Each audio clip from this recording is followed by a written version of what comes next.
Hello అండి, అందరికీ నమస్కారం. Welcome back to our channel. ఈరోజు స్టోరీ మనసున్న మనసై ఎపిసోడ్ 40. అవంతిక హాల్లోని టేబుల్ దగ్గరికి వెళ్ళి డిన్నర్ బాక్స్ తెచ్చింది. అందులో వేడి వేడి సూప్ బౌల్ ఉంది. అనిరుద్ధ్ సూప్ తాగడం పూర్తి చేసి స్పూన్ కింద పెట్టాడు. నేను బెడ్ పాడు చేశాను, నీ దగ్గర క్లీన్ బెడ్షీట్స్ ఉన్నాయా? నేను మారుస్తాను అన్నాడు. అతని మొహం ఇంకా కాస్త పాలిపోయినట్టే ఉంది, కానీ ఇప్పుడే స్నానం చేసి రావడం వల్ల కొంచెం ఫ్రెష్గా కనిపిస్తున్నాడు. నువ్వు వెళ్ళి జుట్టు ఆరబెట్టుకో, నేనే మారుస్తాను. అతని నీరసమైన మొహాన్ని చూసి అవంతికకి అతనిపై కోపం రావడం లేదు. హెయిర్ డ్రైయర్ ఎక్కడుంది? నాకు కనిపించట్లేదు. అవంతిక లేచి బాత్రూంకి వెళ్ళి దానిని తీసుకువచ్చింది. అతను ఆమె వెనకాలే వచ్చి ఆమె చేతిలోంచి హెయిర్ డ్రైయర్ని తీసుకున్నాడు. ఆ తర్వాత ఆమె రూమ్లోకి వెళ్ళి బెడ్షీట్స్, దుప్పటి కవర్ మార్చింది. వాళ్ళిద్దరినీ చూస్తుంటే ఎన్నో ఏళ్లుగా కలిసి జీవిస్తున్న భార్యాభర్తల మధ్య ఉండే ఒక అవగాహన కనిపిస్తోంది. రాత్రి 9 గంటల సమయంలో అవంతిక ఫోన్ మోగింది. అదొక వీడియో కాల్. ఆమె పెద్దగా ఆలోచించకుండా డైరెక్ట్గా కట్ చేసింది. కానీ అవతలి వ్యక్తి మళ్ళీ కాల్ చేశాడు. దాంతో అవంతిక గట్టిగా ఊపిరి పీల్చుకొని ఆ వీడియో కాల్ను లిఫ్ట్ చేసింది. అది కంపెనీ మేనేజ్మెంట్ వాళ్ళ video conference call. Call accept చేయగానే స్క్రీన్ మీద ముగ్గురు మొహాలు కనిపించాయి. అవంతిక, నువ్వు ఆ ఆఫర్ గురించి ఆలోచించావా? విక్రమ్ కంపెనీ వాళ్ళు మన కంపెనీలో ఇన్వెస్ట్ చేయడానికి ముందు రావడం మన అదృష్టం. నీకేంటి అసలు భయం? ఒకరు అడిగారు. నేను ఈరోజు విక్రమ్ గారి అసిస్టెంట్ని అడిగాను. విక్రమ్ నీకు ఎలాంటి కండిషన్స్ పెట్టలేదని, నీ రిప్లై కోసమే వెయిట్ చేస్తున్నానని చెప్పాడు. మరొకరు అందుకున్నారు. మనం ఇంతకు ముందు మాట్లాడుకున్నాం కదా, అంతా మన కంపెనీ మంచి కోసమే. నువ్వు ఇచ్చిన మాట తప్పుతున్నావా? నీకు శృతి అంటే పడదని మాకు తెలుసు, కానీ దానికి విక్రమ్కి ఏం సంబంధం? వాళ్ళు మన కంపెనీలో సొంత డబ్బులు పెట్టడానికి రెడీగా ఉన్నారు. మన కంపెనీ ఉన్న పరిస్థితికి వాడు తప్ప మనకి వేరే ఆప్షనే లేదు. వాళ్ళు అలా ఒకటే వాగుతుంటే అవంతికకి నరాలన్నీ లాగేస్తున్నట్లు అనిపించింది. నాకు ఇంకొక వారం టైం ఇవ్వండి. ఇంకొక వారమా? కిందటిసారి కూడా ఇదే మాట చెప్పావు. అవును, ఎంతకాలం ఇలా సాగదీస్తావు? ఓపెన్గా చెప్పాలంటే నీకు కంపెనీ బతకడం ఇష్టం లేకపోతే విక్రమ్కి వద్దు అని చెప్పేసేయ్. అంతేకాని అటు ఒప్పుకోకుండా ఇటు వద్దు అనకుండా ఏం చేస్తున్నావో నాకైతే అస్సలు అర్థం కావట్లేదు. అవంతిక సమాధానం ఇచ్చింది. విక్రమ్ వాళ్ళ నాన్నగారి బర్త్డే వచ్చే వీకెండ్లో ఉంది. నన్ను ఆ పార్టీకి ఇన్వైట్ చేశారు. ఆ వీకెండ్ అయిపోయాక నేను మీకు సమాధానం చెప్తాను. మాకా సమాధానం చెప్పేది? నువ్వు సమాధానం చెప్పాల్సింది విక్రమ్కి. ఆ వచ్చే వీకెండ్ నేనే అతనికి చెప్తాను. ఇప్పుడు రాత్రి 9 దాటింది. మీరిక రెస్ట్ తీసుకోండి. అవంతిక ఎలాగైనా ఆ వీడియో కాల్ కట్ చేయాలనుకుంది. ఎందుకంటే అనిరుద్ధ్ సరిగ్గా ఆమె పక్కనే కూర్చొని ఉన్నాడు. పైగా అతను ఈ రాత్రికి ఇక్కడి నుండి వెళ్ళేలా లేడు. అంతేకాదు, ఇక్కడున్నది ఒకే ఒక్క బెడ్. అనిరుద్ధికి ఒంట్లో బాగోలేదు కాబట్టి అవంతిక ఆ బెడ్ను అతనికే ఇవ్వాలని డిసైడ్ అయ్యింది. ఆమె స్నానం చేసి వచ్చి సోఫాలో కూర్చుంది. ఈ రాత్రికి సోఫాలోనే పడుకుందాం అనుకుంది. కానీ అరగంట తర్వాత అనిరుద్ధ్ కూడా అక్కడికే వచ్చాడు. మధ్యాహ్నం అంతా పడుకున్నాడు కాబట్టి అతనికి నిద్ర రాకపోవడం సహజమే. అలాగని అవంతిక అతన్ని బలవంతంగా పడుకోమని చెప్పలేదు. ఈలోపు వీడియో కాల్ అవతలి వైపు నుంచి టెక్నికల్ డిపార్ట్మెంట్ మేనేజర్ అన్నాడు. నువ్వు ఇలా సాగదీయడం వల్లే నాకు వారం రోజులుగా నిద్ర పట్టట్లేదు. అవంతిక, ఒకసారి మనస్ఫూర్తిగా మాట్లాడుకుందాం. డెవలప్మెంట్ డిపార్ట్మెంట్ హెడ్ కూడా అందుకొని, నాకు కూడా ప్రతిరోజు ఇన్సోమ్నియా వచ్చేసింది. నిద్ర సరిగ్గా పట్టకపోవడం కాకుండా కనీసం అన్నం కూడా సహించట్లేదు అన్నాడు. ఈ మధ్య నా జుట్టు కూడా బాగా ఊడిపోతుంది. అసలే నాకున్నది కొంచెం జుట్టు. పర్సనల్ డిపార్ట్మెంట్ ఇన్ఛార్జ్ కూడా వాపోయింది. ఈ ముసలాళ్ళంతా కలిసి అవంతిక మీద సెంటిమెంట్ అస్త్రాలు ఉపయోగిస్తూ ఇప్పుడే డెసిషన్ చెప్పాలని ఫోర్స్ చేస్తున్నారు.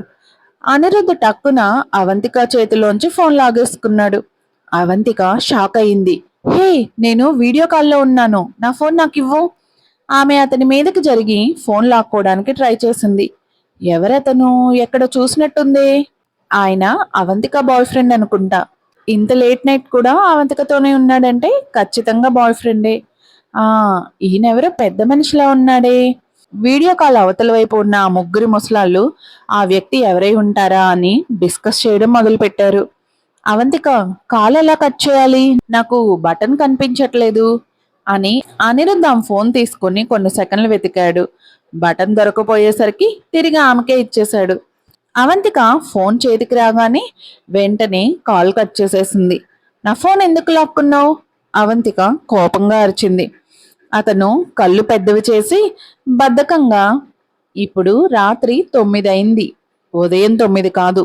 అయినా వాళ్ళ గొంతులు వినడానికి చాలా చిరాగ్గా ఉన్నాయి అన్నాడు. నీకు చిరాగ్గా ఉంటే నువ్వు నీ ఇంటికి వెళ్ళిపోవచ్చు కదా, ఇది నా ఇల్లు. అవంతిక ముఖం ముడుచుకొని ఫోన్ తీసుకొని బెడ్రూమ్ వైపు నడిచింది. అనిరుద్ధు ఆమె వెనకాలే వెళ్ళాడు.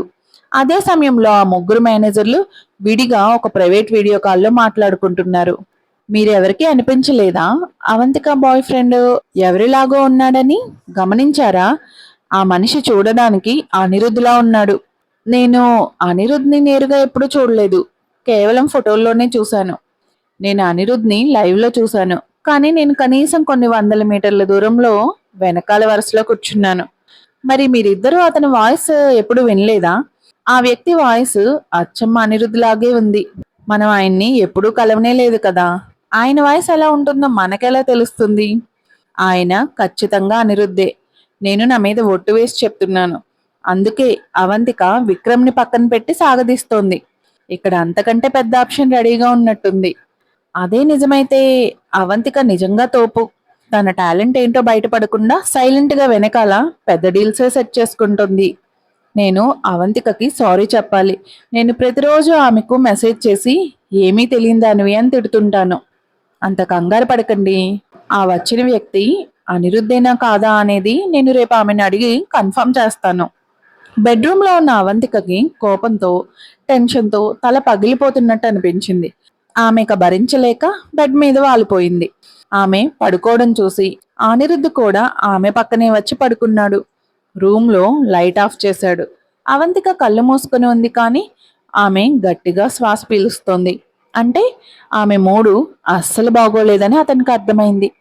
ఇందాక నీతో వీడియో కాల్లో ఉన్న ఆ ముగ్గురులో ఒకరిని నేను ఇంతకు ముందు చూశాను అని అనిరుద్ధ్ అన్నాడు. అవంతిక పక్కకి తిరిగి ఎవరిని అని అడిగింది. ఆ లావుగా గ్లాసెస్ పెట్టుకున్న అతన్ని అనిరుద్ధ్ చెప్పాడు. అవంతిక లైట్ తీసుకుంటూ, ఓహో చూస్తే చూసావు, ఇప్పుడెందుకు అంది. అతను నన్ను గుర్తుపట్టాడనే అనుకుంటున్నాను. ఇకపై మన రిలేషన్ దాచడం కుదరదు. కాసేపు ఆగి మళ్ళీ, నేను ఒక 300 కోట్లు ఇన్వెస్ట్ చేస్తాను. విక్రమ్కి చెప్పు, వాడు అంతకంటే ఎక్కువ పెట్టగలడేమో చూద్దాం అన్నాడు. నీకేమైనా పిచ్చా అని అవంతిక పట్టరాని కోపంతో అనిరుద్ధ్కి చేత్తో గట్టిగా ఒకటిచ్చింది. ఇదేమైనా వేలం పాట అనుకుంటున్నావా? ఆమె సీరియస్గా అంది. అనిరుద్ధ్, నేను నీ డబ్బు తీసుకోను. ఇంకెప్పుడు నా దగ్గర ఈ మాట ఎత్తకు. నా డబ్బు ఎందుకు వద్దంటున్నావు? నా డబ్బుకి మిగతా వాళ్ళ డబ్బుకి ఏమైనా తేడా ఉందా? అతని గొంతులో బాధ, నిరాశ స్పష్టంగా తెలిసాయి. అవంతిక కాస్త తడబడి సమాధానమిచ్చింది. నేను ఎవరి డబ్బు తీసుకోను, ఎవరి మీద ఆధారపడాలని నాకు లేదు. అవంతిక అన్న ఆ మాటలకి అనిరుద్ధ్ దగ్గర సమాధానం లేకుండా పోయింది. నేను పడుకుంటున్నాను, నన్ను డిస్టర్బ్ చేయకు. అవంతిక అవతలి వైపుకు తిరిగి అతనికి వెన్ను చూపిస్తూ పడుకుంది. ఆమె సన్నని నడుం వైపు చూస్తూ అనిరుద్ధ్ ఆమెపై దుప్పటి కప్పబోయాడు. కానీ ఆమె వెంటనే దానిని పక్కకు తోసేసింది. నా దుప్పటి నాకుంది, నీది నువ్వు వాడుకో, నన్ను అసలు టచ్ చేయకు. మంచం మీద 2 దుప్పట్లు ఉన్నాయి. అనిరుద్ధ్ కాస్త మందంగా ఉన్న దుప్పటి కప్పుకోగా అవంతిక పల్చటి బెడ్షీట్ కప్పుకుంది. బెడ్రూమ్లో ఏసీ ఆన్ చేసి ఉండడం వల్ల లోపలంతా కాస్త చల్లగానే ఉంది. నువ్వు ఈ దుప్పటి తీసుకో, నేను పల్చడిది వాడుకుంటాను అనిరుద్ధ్ ప్రేమగా అన్నాడు. నీరసంగా ఉండడం వల్ల అతనికి చలివేస్తోంది. దాంతో ఆమెకు కూడా చలివేస్తుందేమో అనుకున్నాడు. నన్ను ఈ లావు దుప్పటి కప్పుకొని ఊపిరాడకుండా చచ్చిపోమంటావా ఏంటి? అవంతిక సూటిగా విసుక్కుంది. ఇక పడుకో, రేపొద్దున్న మా అమ్మ వచ్చేలోపు నువ్వు ఇక్కడి నుంచి వెళ్ళిపోవాలి. నువ్వు ఇక్కడ ఉండి మా జీవితాలను బాగా డిస్టర్బ్ చేస్తున్నావు. అనిరుద్ధ్ దుప్పటి కప్పుకుంటూ సరే అన్నాడు. 10 నిమిషాల తర్వాత అవంతిక తన ఫోన్ తీసుకొని అతని వైపు తిరిగింది. ఫోన్ వెలుతురులో ఆమెకు అనిరుద్ధ్ కనిపించాడు.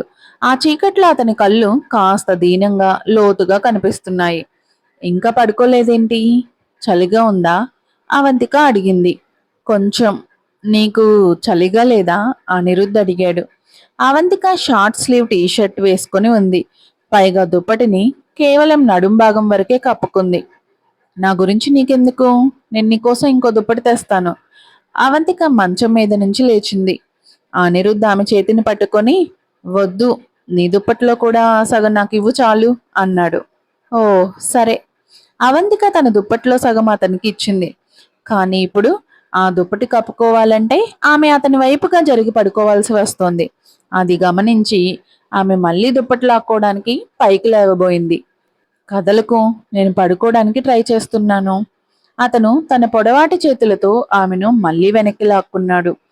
అటు అనిరుద్ విల్లాలో రాజేశ్వరి గారు సోఫాలో కూర్చొని ఉన్నారు. ఆమె కోపంతో ఆందోళనతో రాత్రి డిన్నర్ కూడా చేయలేదు. అనిరుద్ సామాన్లు ఇచ్చి డ్రైవర్ తిరిగి రాగానే రాజేశ్వరి గారు అతన్ని ప్రశ్నించడం మొదలుపెట్టారు. ఆ అద్దెల్లు చాలా చిన్నదా? అనిరుద్ అక్కడ ఎలా ఉంటాడు? డ్రైవర్ వినయంగా సమాధానమిచ్చాడు. చాలా చిన్నదమ్మా. ఆ ఇల్లంతా కలిపినా మన ఇక్కడి వంటగది అంత కూడా ఉండదు. సార్కి అక్కడ అసలు కంఫర్ట్ లేదు. రాజేశ్వరి గారు వంటగది వైపు చూశారు. ఆమెకి బ్లడ్ ప్రెషర్ పెరిగిపోయింది. నేను వచ్చేటప్పటికే అవంతిక వాళ్ళ అమ్మగారు హోటల్కి వెళ్ళిపోయారు. ఇంట్లో కేవలం అనిరుద్ధ్ సారు, అవంతిక మేడం మాత్రమే ఉన్నారు అని డ్రైవర్ చెప్పాడు. ఈ అవంతిక అసలు ఏం ఆలోచిస్తోంది? అనిరుద్ధ్ ఒంట్లో అస్సలు బాగోలేదు. జ్వరంతో నీరసంగా ఉన్నాడు. అతన్ని అలా ఆ చిన్న ఇంట్లో ఎలా ఉంచుకుంటుంది? బాడీగార్డ్ ఎక్కడా? వాడు అతన్ని వదిలి బయట ఎందుకున్నాడు? రాజేశ్వరి గారు తీవ్ర ఆందోళన వ్యక్తం చేశారు. డ్రైవర్ తలదించుకొని, అది కాదమ్మా, సార్కి జ్వరం ఉన్నా కూడా అవంతిక మేడం దగ్గరే ఉంటానని పట్టుబట్టారు.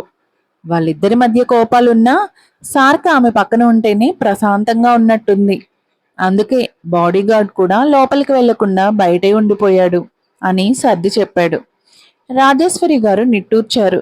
అనిరుద్ధ్కి అంత నీరసంగా ఉంటే అవంతిక దగ్గరికి వెళ్ళాలని అంత పట్టుదల ఎందుకో.